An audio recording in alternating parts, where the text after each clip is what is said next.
I've been making films with Legos since as long as my family has had a video camera. I would just move the little Legos in front of the camera with my hands, and then sort of like anytime I could come up with a reason to in school, I would make like a Lego video for it. But it wasn't really until 2003 for my AP English class in high school that I made the play within the play from Hamlet using stop motion animation.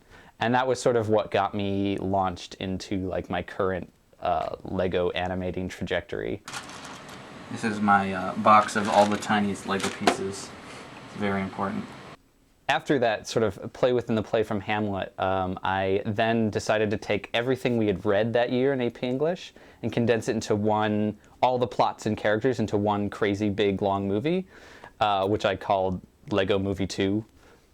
And then that was like a 45-minute extravaganza that I spent like that whole next year making. So I like finished it my first year of college.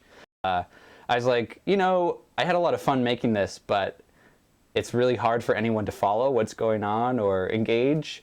And so I sort of started thinking about how I could sort of make something that's suited to my love of tangents and just like constantly switching between topics, but that is also like easy for someone to follow. And I realized that like the news show format, like they change topics like every 30 seconds or 2 minutes, and everybody's totally cool with it because, you know, and I'm also really into breaking the fourth wall, which is like news format, you're just talking to the audience. So it sort of really was suited to the stuff that I like exploring, that, you know, just having random sorts of stories that are completely disconnected and also having sort of direct address and all that sort of stuff. So it was sort of like a natural fit for like my style of storytelling.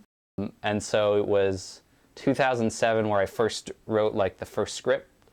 And then I would like record voices with my friends whenever I had a chance, and like I refined the script through a screenwriters group that I was a part of, and then just sort of started building stuff. And then it wasn't until 2009 that I actually first started animating all of it, and then yeah, sort of finished up that first bit in 2010.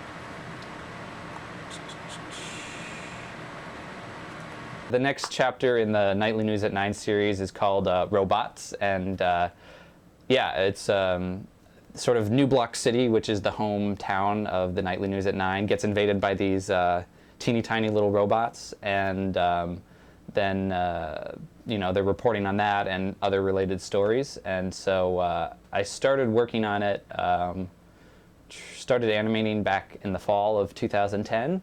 And I'm sort of about a third of the way through right now, but I'm just sort of trying to figure out how I can make it look really good, because it's not right now because of the camera I'm stuck with. So that's sort of where I'm trying to raise some money on Kickstarter so I can get a cool camera and pay for DVDs and stuff like that.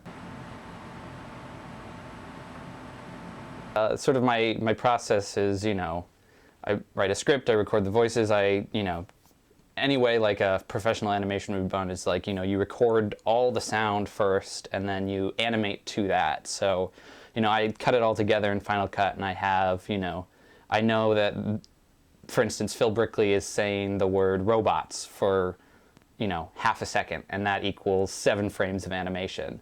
So I actually go through with my little notebook, and I I write down like the number of frames and like what they're saying in that, and I just sort of find where the natural beats are because I've already got them things. So I know that they put emphasis on this word, so that's an important place. And so yeah, it's really crazy, but like for every shot I just have these I mean, this thing is full of these old lists of where I figure out exactly, you know, what they're saying and when. Yeah, when I'm like going to, where is this one?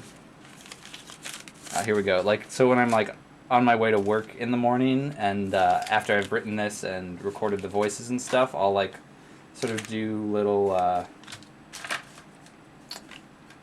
storyboards of like what the shots I want to have are. So like this is like Robophilia who's there, and like these are sort of Mega Man style platforms that she's going to be jumping on, and then Like this is the close-up I'm about to do where she goes, "That's me." Once you have taken this sort of detailed information, you know, it's actually pretty easy when I'm animating to just sort of follow this and know how I'm going to need to move them for that. From that, it's just, you know, using the basic principles of how to animate. So, you know, rather than having people move like this, you want to have them start sort of slowly and, you know, how actual people move. If it's just maybe one person addressing the camera, you know, like, then it might take maybe a minute per second.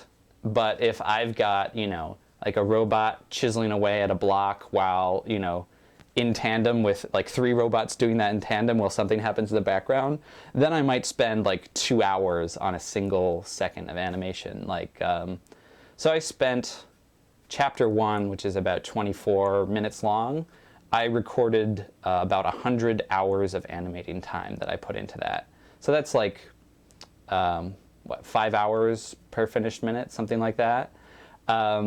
But this one video that I just finished, Orange Beats Binary, which is just over a minute long, I'd say, that was 30 hours on its own. And that's just animating time. That doesn't include any of the other stuff that went into that. So yeah, it varies, but it's a lot of time. After I take the pictures on my camera, if you open a folder of pictures in QuickTime Pro, you can tell it to turn it into an animation and tell it how many frames per second you want. I do 15 frames per second, so, you know, every second you're watching, 15 frames go up, and then that's just a QuickTime movie that I can pull into Final Cut and edit like anything else. Yeah, that's me. It's me. Yeah. So now we have completed 2 seconds of this, what's going to be like 4-some minute animation, and yeah, just got to keep going.